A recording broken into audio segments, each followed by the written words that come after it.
Elsewhere, US Vice President Joe Biden is in the Turkish capital of Ankara for an official state visit. During a tour of the parliament, Biden was shown some of the damage caused by the failed coup attempt. He's due to meet Prime Minister Binali Yildirim as well as President Recep Tayyip Erdogan.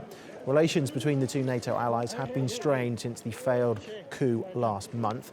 Ankara is demanding that the United States hand over Fethullah Gulen, who it accuses of being behind the coup. Well, let's get an update now from TRT World's Iolo Dafydd, who joins us now from Ankara. Iolo, Biden meeting the Prime Minister then.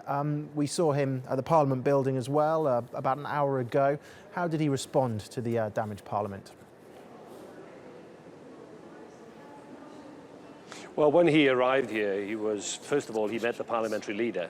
That meeting took place, and there was a whole host of people who were following him inside here, into that area you can see just behind me, because this is one of the areas in the front of the Parliament building in Ankara which was damaged, and of course still carries the scars of July the 15th. And I think that lots of people who have visited Ankara come here to try and see this. So it was very important for the Turkish authorities to bring Joe Biden here as the most senior politician yet from the West to actually visit Turkey. So he came in here, he had a look at the damage there. There was a whole host of cameramen and media and people traveling with him to see the damage, and then he was quickly given a whistle-stop tour of the building and the roof and other damaged areas.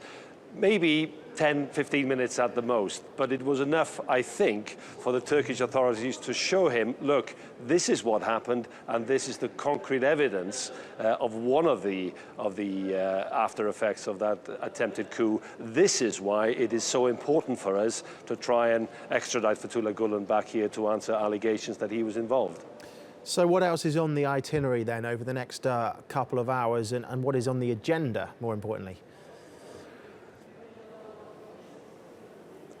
Well, I think that there will definitely be talks with Prime Minister Yildirim just around the corner from here, where there will be, I would expect the Prime Minister to emphasise and re-emphasise the direct message we've heard from so many ministers now in the Turkish government, why it's important for Turkey to bring Gulen and other people associated with him back to answer these charges and allegations that he and his followers have been involved, not just in the coup 5 weeks ago, but also involved in other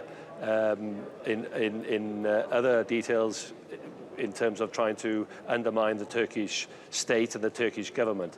This is hugely important for Turkey. So that will be emphasized, I think, to Joe Biden.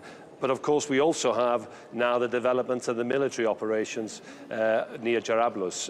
And of course, there are potentially conflicting responses to that in terms of Turkey and the United States, because one of the groups which are involved, that the Americans are backing in Syria, in northern Syria, of course, is the PYD, and Turkey are very, very concerned about their escalating influence in northern Syria. So the damage that's been done to the relationship between America and Turkey diplomatically and politically could now be on two fronts, and we're seeing both of those being brought to fore in this series of meetings that Joe Biden is conducting in Ankara today. And Iolo, do you think that this trip by Joe Biden is going to be enough to ease relations between those two countries?